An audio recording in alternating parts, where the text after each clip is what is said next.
कक्षा 7 गणित का अध्याय 8 व्यंजकों के गुणनफल और सर्वसमीकाओं पर आधारित है।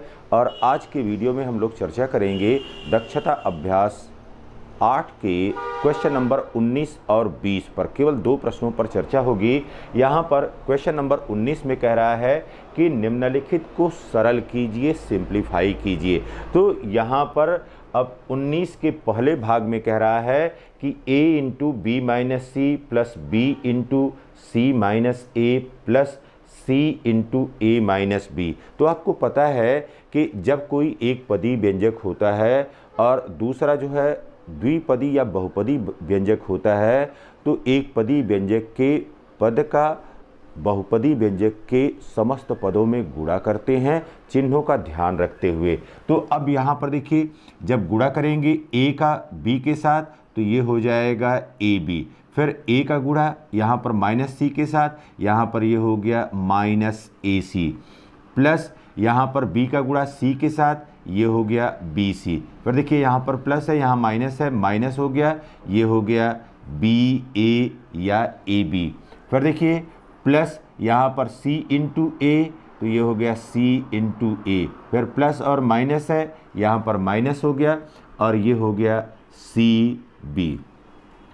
अब इसको जो है क्रमिक रूप से लिख लेते हैं, A B minus A C plus B C और minus A B, B A लिखा हुआ था, माइनस ए बी लिख दिया, प्लस यहाँ पर सी ए या ए सी माइनस इसको हम लिख सकते हैं बी सी। गुणा क्रम विनिमय होता है, इसलिए गुणा के पदों को आप दाएं बाएं कर सकते हैं। तो यहाँ पर अब ये हो गया, देखिए ए बी, ये है प्लस ए बी और ये है गया माइनस ए बी।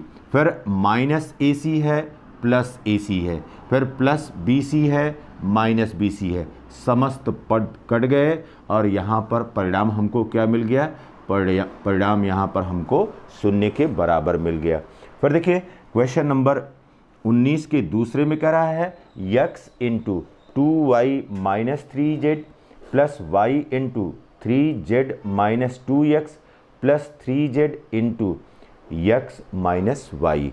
तो यहाँ पर ब्रैकेट में जो पद दिए गए हैं यह सभी जो है द्विपदी व्यंजक हैं और बाहर जो लिखा गया है एक पदी व्यंजक लिखा गया है। तो इस एक पदी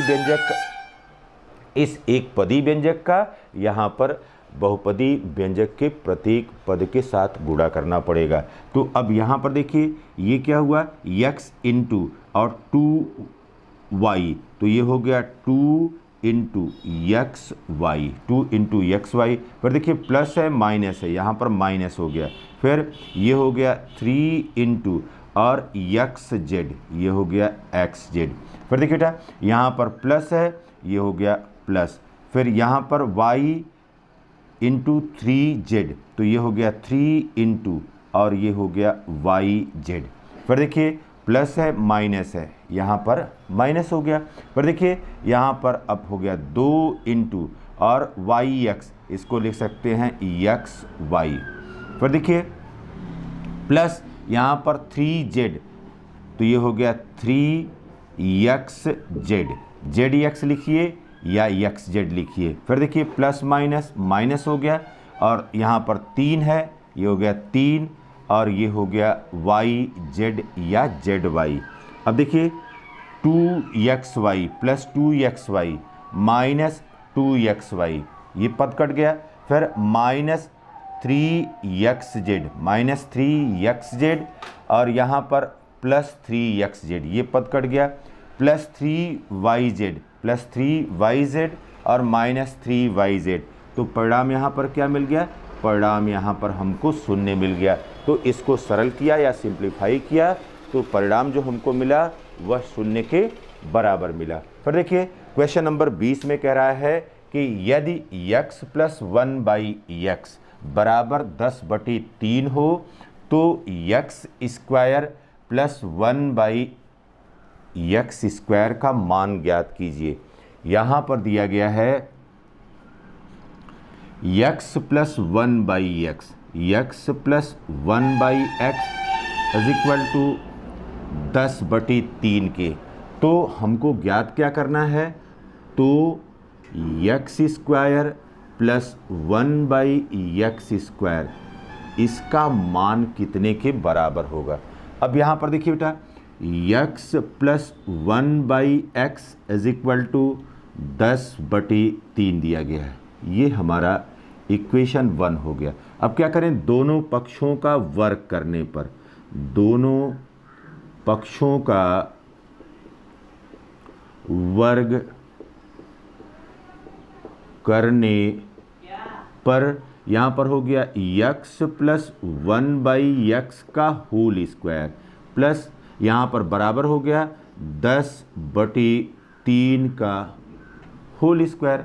अब देखिए यहाँ पर यह a is equal to x है और b is equal to 1/x है और a प्लस b का होल स्क्वायर।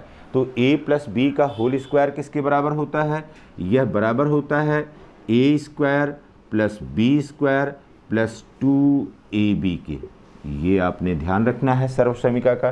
तो इसका विस्तार कर दीजिए, ये हो गया x का होल स्क्वायर प्लस 1/x का whole square, a² plus b² plus यहाँ पर 2 इंटू a की जगह पर x है इंटू b की जगह पर यहाँ पर 1/x है। तो a² plus b² plus 2ab और 10 का स्क्वायर होगा तो कितना हो जाएगा 100 और 3 का स्क्वायर हो जाएगा तो कितना हो जाएगा 9। तो ये हो गया इधर दाहिने पक्ष में 100/9 के बराबर। अब ये क्या हो जाएगा, ये हो जाएगा x² प्लस और यहाँ पर हो जाएगा 1/x²। देखिए 1 का स्क्वायर करेंगे 1 आएगा और यहाँ पर x², तो 1/x² प्लस अब यहाँ पर देखिए x से x कट गया, एक अंश में है एक हर में है और 2 का गुणा 1 के साथ हुआ तो यहाँ पर आ गया 2। यह बराबर हो गया 100/9 के। अब x² प्लस 1/x² बराबर यहाँ पर ये हो गया 100/9 माइनस 2। अब यहाँ पर क्या किया है, यहाँ पर पक्षांतर किया है, पक्षांतर करने पर, और जब पक्षांतर करते हैं तो जिस पद का पक्षांतर होता है उसका चिन्ह बदल जाता है। यहाँ पर +2 था तो दाहिनी साइड में आया तो यहाँ पर ये -2 हो गया और यह बराबर, अब एलसीएम कितना हो गया, यहाँ पर 9 के बराबर हो गया। 9 एकम 9 और 100 एकम 100, फिर माइनस, अब यहाँ पर 1 है तो 1 9 9, 9 दूनी 18, यहाँ पर 18 हो गया। फिर देखिए बेटा, अब 100 माइनस 18, 100 में से 18 घटा दीजिए कितना हो जाएगा 82, 82/9। ठीक, अब यहाँ पर x² प्लस 1/x², इसका मान कितने के बराबर हो गया, इसका मान हो गया 82/9 की।